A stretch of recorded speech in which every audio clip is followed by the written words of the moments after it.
অত্যন্ত জরুরি তাফসীর।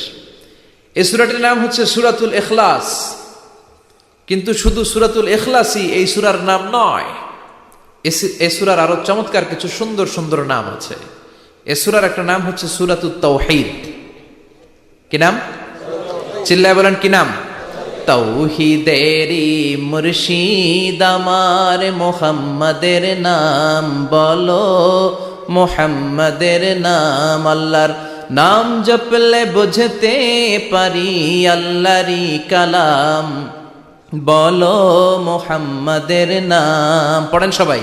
তাওহীদেরই মুর্শিদ আমার মুহাম্মাদের নাম বলো, মুহাম্মাদের নাম। আল্লাহর নাম জপলে বুঝতে পারি আল্লাহরই কালাম, বলো মুহাম্মাদের নাম। আল্লাহু আকবার।